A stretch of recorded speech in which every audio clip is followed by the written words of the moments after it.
এটা খুব মিষ্টি সকাল। নায়রা খাবার টেবিলে বসে মজা করে দুধ আর কুকিজ খাচ্ছিল। তার খাবার সময় কুকিজের টুকরো মাটিতে পড়ে গেছিল। আস্তে আস্তে পিঁপড়ের দল কুকিজের ওপর চলে এলো এবং সেগুলো খেতে শুরু করলো। হঠাৎ করে সে যন্ত্রণায় লাফাতে লাফাতে কাঁদতে লাগলো। তার মা আর ঠাকুমা অবাক হয়ে ডাইনিং টেবিলের দিকে চলে এলো যে কি হয়েছে। নায়রার পায়ে পিঁপড়েগুলো কামড়ে দিয়েছিল।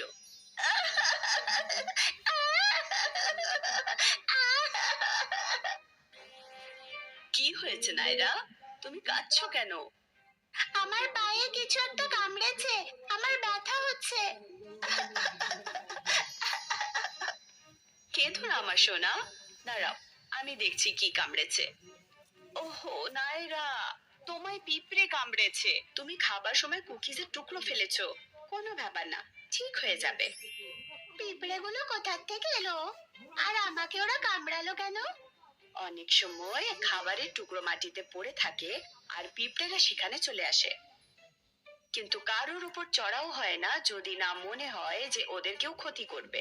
ঠিক আছে, আমি গিয়ে মেঝেটা পরিষ্কার করে দিচ্ছি, তাহলে বাড়িতে আর কোনো পিঁপড়ে থাকবে না। নায়রা, যতক্ষণ মা এই ডাইনিং রুমটা পরিষ্কার করছে ততক্ষণ আমরা তোমার বেডরুমে যাই। নায়রা আর ঠাকুমা নায়রার বেডরুমে গেল। ঠাকুমা, পিঁপড়ের কি বড় বড় দাঁত আছে যে কামড়ালে